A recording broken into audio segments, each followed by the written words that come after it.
चलो मेरे साथ। चाची क्या हुआ? ये लो, इसको ले जाओ। चाची, ये आप क्या कह रहे हैं? खुदा के लिए ऐसा ना करें। तुम फिक्र मत करो, चलो मेरे साथ, मैं तुम्हें खुश रखूंगा। एक गांव में जैनब नाम की एक लड़की रहती थी। उसकी उम्र 18 साल थी। जैनब एक यतीम लड़की थी। उसके माँ बाप इस दुनिया में नहीं रहे थे। उनके जाने के बाद उसके पास रहने के लिए कोई अपना घर नहीं बचा था। मजबूर होकर वह अपने चाचा अकरम के घर आ गई, जहां उसे सिर्फ एक छत तो मिल गई मगर अपनापन नहीं। अकरम की उम्र तकरीबन 40 साल थी और वह गांव के चौक में एक छोटी सी किराने की दुकान चलाता था। घर में उसकी बीवी शकीला बेगम भी थी और उनकी एक बेटी आयशा, जो उम्र में जैनब जितनी ही थी। एक ही घर में रहते हुए भी जैनब की जिंदगी बिल्कुल अलग थी। आयशा उस घर की बेटी थी और जैनब उसी घर में रहते हुए भी एक नौकरानी से ज्यादा कुछ नहीं थी। सुबह होती तो शकीला बेगम की तेज आवाज पूरे घर में गूंज उठती। जैनब, अभी तक सो रही हो? नवाबों की तरह पड़ी रहोगी क्या? उठो और काम करो। जैनब घबराकर फौरन उठ जाती। आंखों में नींद और दिल में खौफ लिए वह चुपचाप दुपट्टा संभालती और काम में लग जाती। सहन में झाड़ू देती, बर्तन मांजती, पानी भरती और एक लम्हे के लिए भी उसके हाथ नहीं रुकते। उधर आयशा आराम से चारपाई पर बैठी मोबाइल में मशगूल रहती, कभी हंसती, कभी वीडियो देखती और बीच बीच में हुक्म चलाती। जैनब, पानी ले आओ, मेरे कपड़े इस्त्री करो, जूते भी साफ करना। जैनब हर बार आहिस्ता से जी कहकर सब कुछ करती जाती।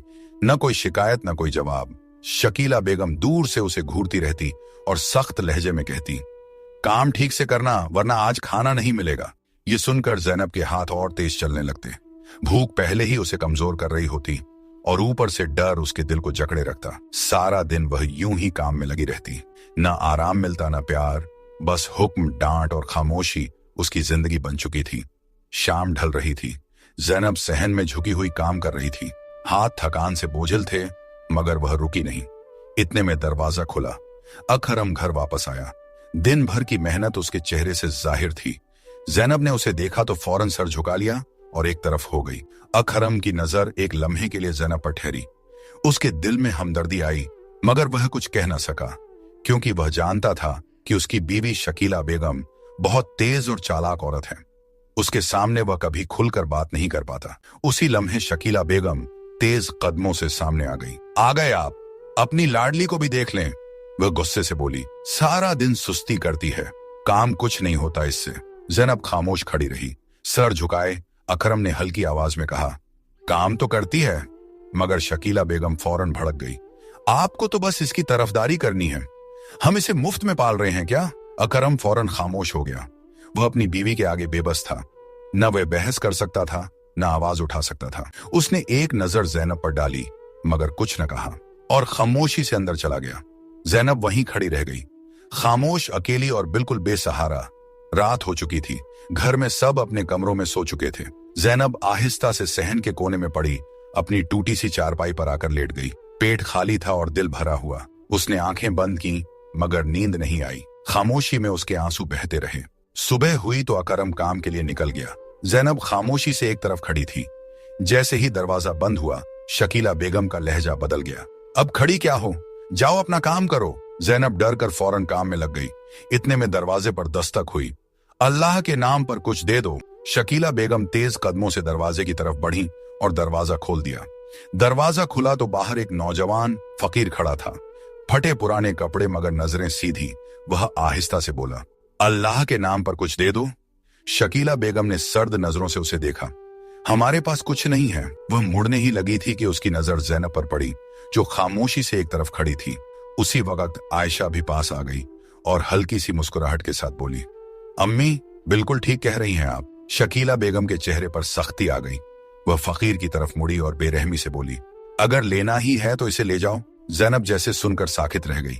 चाची, ये आप क्या कह रही हैं? उसकी आवाज कांप रही थी। वह रोते हुए आगे बढ़ी, खुदा के लिए मेरे साथ ऐसा ना करें। जैनब की आंखों से आंसू बहने लगे मगर शकीला बेगम ने उसकी एक न सुनी। उसने जैनब का हाथ पकड़ा और जबरदस्ती उसे फकीर के हवाले कर दिया। दरवाजा जोर से बंद हो गया और जैनब रोती हुई एक अजनबी के साथ अकेली रह गई। जैनब दरवाजे के बाहर खड़ी रो रही थी। आंखों से आंसू मुसलसल बह रहे थे। फकीर ने आहिस्ता से उसकी तरफ देखा और नरम लहजे में बोला, आप फिक्र ना करें, मैं आपके साथ हूं, घबराने की जरूरत नहीं है। जैनब ने नम आंखों से उसकी तरफ देखा मगर कुछ न बोली। वह आहिस्ता आहिस्ता उसके साथ चलने लगी। गांव पीछे रह गया, रास्ता बदलता गया। कुछ देर बाद वह एक खूबसूरत बड़े से बंगले के सामने रुक गए। जैनब हैरान हो गई। उसने चौंक कर उस लड़के की तरफ देखा मगर वह खामोशी से दरवाजा खोलकर अंदर चला गया। जैनब भी आहिस्ता से उसके पीछे अंदर दाखिल हो गई। अंदर सब कुछ साफ, पुरसुकून और खूबसूरत था। वह अभी हैरानी में ही खड़ी थी कि अंदर से एक बूढ़ी औरत बाहर आई। उसने पहले जैनब को देखा, फिर अपने बेटे की तरफ। ये कौन है बेटा?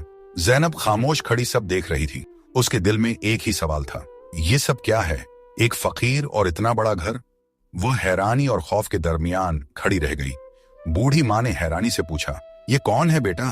फकीर एक लम्हा खामोश रहा। उसने जैनब की तरफ देखा, फिर आहिस्ता से बोला, अम्मी, ये यतीम है, इसका कोई सहारा नहीं, इसीलिए मैं इसे यहाँ ले आया हूँ। इतना कहकर वह खामोशी से मुड़ा और बंगले से बाहर चला गया। सफिया बेगम कुछ लम्हे वहीं खड़ी रहीं, फिर उनके चेहरे पर नरमी आ गई। उन्होंने जैनब की तरफ देखा और आहिस्ता से कहा, आओ बेटी, अंदर आ जाओ। जैनब खामोशी से उनके साथ अंदर चली गई। वह उसे एक कमरे में ले गई और थोड़ी देर बाद खाना लाकर उसके सामने रख दिया। पहले खाना खा लो बेटी। जैनब ने आहिस्ता आहिस्ता खाना शुरू किया, जैसे कई दिनों बाद उसे सुकून मिला हो। खाने के बाद सफिया बेगम उसके पास बैठ गई। नरमी से बोली, बेटा, ये घर तुम्हारा ही है, अब तुम यहीं रहो। जैनब ने हैरानी से इधर उधर देखा। उसके दिल में एक ही सवाल था, एक फकीर और इतना बड़ा घर। वह कुछ समझ न सकी, बस खामोश बैठी रह गई। शाम ढल चुकी थी। अकरम घर में दाखिल हुआ। उसने इधर उधर नजर दौड़ाई मगर जैनब नजर न आई। वह रुक कर बोला, जैनब कहाँ है? शकीला बेगम ने बेपरवाही से जवाब दिया, मैंने उसे भेज दिया है। अकरम चौंक गया। कहाँ भेज दिया? वह सर्द लहजे में बोली, एक फकीर आया था, उसी के साथ। अकरम के चेहरे का रंग बदल गया। आपने ये क्या कर दिया? वह अकेली लड़की थी। शकीला बेगम ने सख्ती से कहा, मुझे सब मालूम है क्या करना है। फिर आयशा की तरफ देखकर बोली, मेरे लिए मेरी अपनी बेटी काफी है। अकरम कुछ लम्हे खामोश खड़ा रहा। वह कुछ कहना चाहता था मगर कह न सका। उसके चेहरे पर बेबसी और परेशानी साफ नजर आ रही थी। दूसरी तरफ रात हो चुकी थी। बंगले में खामोशी फैली हुई थी। सफिया बेगम ने नरमी से कहा, बेटा, तुम आराम करो। वह जैनब को साथ लेकर एक कमरे में गई। कमरा साफ सुथरा और पुरसुकून था। उन्होंने आहिस्ता से कहा, बेटा, यहां आराम करो। जैनब खामोशी से बिस्तर पर बैठ गई। सफिया बेगम दरवाजा हल्के से बंद करके चली गई। कमरे में खामोशी छा गई। जैनब इधर उधर देखती रही। उसके जहन में एक ही बात घूम रही थी, इतना बड़ा घर और वह फकीर, यह सब क्या है? वह कुछ समझ न सकी। आहिस्ता आहिस्ता उसकी आंखें बंद होने लगीं और वह वहीं सो गई। जब सुबह हुई तो सफिया बेगम कमरे में आई। बेटा उठो, सुबह हो गई है। जैनब उठकर बाहर आई और सहन में जाकर बैठ गई। कुछ देर बाद सफिया बेगम नाश्ता लेकर आई। ये लो बेटा, नाश्ता कर लो। जैनब खामोशी से नाश्ता करने लगी। नाश्ते के बाद जैनब ने हिम्मत करके पूछा, अम्मा, मुझे कुछ समझ नहीं आ रहा, वो फकीर कौन है और ये बंगला? सफिया बेगम कुछ लम्हे खामोश रहीं, फिर आहिस्ता से बोली, बेटा, मैं भी सब कुछ नहीं जानती। वह एक लम्हा रुकी। वह बस अपना काम करता है, ज्यादा बातें नहीं बताता। उन्होंने नरमी से जैनब की तरफ देखा। तुम फिक्र ना करो, वक्त के साथ सब समझ आ जाएगा। जैनब खामोश हो गई मगर उसके दिल में सवाल अब भी बाकी थे। जैनब आहिस्ता आहिस्ता उस घर के कामों में लग गई। वह अक्सर सफिया बेगम से कहती, अम्मा, आप आराम करें, मैं कर लेती हूँ, और फिर खामोशी से काम में मशगूल हो जाती। सफिया बेगम उसे देखती रहती। उनके चेहरे पर नरमी आ जाती मगर जैनब के दिल में सुकून के साथ एक उलझन भी थी। वह जब भी इस बड़े से बंगले को देखती, उसके जहन में वही सवाल उभरता, वह फकीर कौन था और ये सब क्या है? वह कई बार कुछ पूछने का सोचती मगर फिर खुद ही खामोश हो जाती, और इसी खामोशी के साथ वह आहिस्ता आहिस्ता इस नई जिंदगी का हिस्सा बनती गई। दूसरी तरफ घर में आहिस्ता आहिस्ता बातें शुरू होने लगी। शकीला बेगम ने एक दिन कहा, अब आयशा बड़ी हो गई है, उसकी शादी कर देनी चाहिए। अकरम खामोशी से सुनता रहा, फिर आहिस्ता से बोला, अगर कोई अच्छा रिश्ता मिल जाए तो ठीक है। आयशा एक तरफ बैठी थी। उसके चेहरे पर हल्की सी खुशी नजर आ रही थी। चंद ही दिनों बाद पड़ोस से एक रिश्ता आ गया। शकीला बेगम ने जल्दी से हाँ कर दी और घर में शादी की तैयारियां शुरू हो गईं। चंद दिन बाद आयशा की शादी हो गई। घर में सादा सी तैयारी हुई। चंद करीबी लोग जमा हुए और खामोशी से ये रस्म मुकम्मल हो गई। रुखसती का वक्त आया। आयशा की आंखों में आंसू थे। वह एक लम्हे के लिए रुकी, फिर आहिस्ता से अपने घर को देखा और खामोशी से रुखसत हो गई। वह अपने ससुराल चली गई। जिस लड़के से उसकी शादी हुई उसका नाम इमरान था।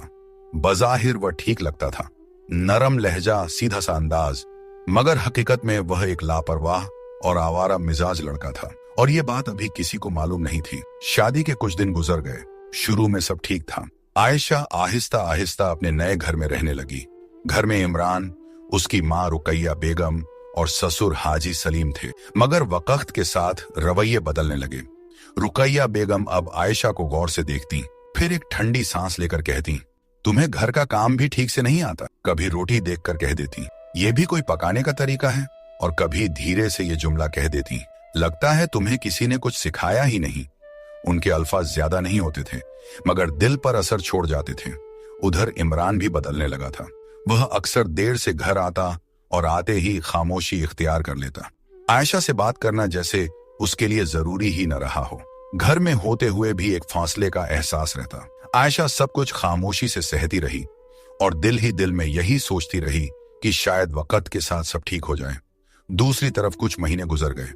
ज़ैनब अब उस घर के काम संभालने लगी थी और खामोशी से सफिया बेगम का हाथ बटाती रहती। मगर उसके दिल के सवाल अब भी वैसे ही थे। एक रात दरवाजे पर हल्की सी दस्तक हुई। ज़ैनब ने दरवाजा खोला और एक लम्हे के लिए रुक गई। सामने वही फकीर खड़ा था, उसी सादे हाल में। वह कुछ कहे बगैर अंदर आ गया। सफिया बेगम के चेहरे पर सुकून आ गया। आ गए बेटा। रात खामोशी में गुजर गई।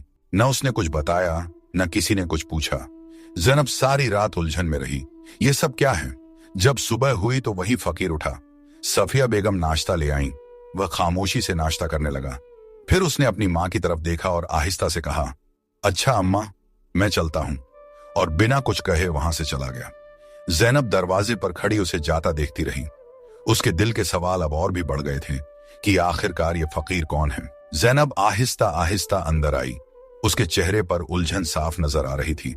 वह सफिया बेगम के पास आकर रुक गई और हिचकिचाते हुए बोली, अम्मा, ये कौन है? सफिया बेगम ने एक लम्हा उसे देखा, फिर नरमी से बोली, बेटा, हर बात का एक वक्त होता है। वह थोड़ी देर रुकी। जब वक्त आएगा तुम्हें सब खुद समझ आ जाएगा।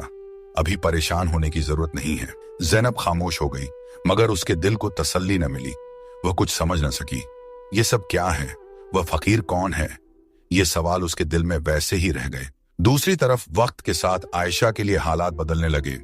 रुकैया बेगम का रवैया सख्त हो गया और इमरान भी बात बात पर नाराज रहने लगा। घर का माहौल बोझिल हो गया था। आयशा खामोशी से सब सहती रही। एक दिन खाने में नमक कुछ ज्यादा हो गया। बात छोटी सी थी, मगर वहीं खत्म न हुई। रुकैया बेगम ने सख्त लहजे में आयशा को टोक दिया। आयशा घबरा गई। वह आहिस्ता से कुछ कहने लगी, मगर बात बढ़ती चली गई। उसी दौरान इमरान घर आ गया।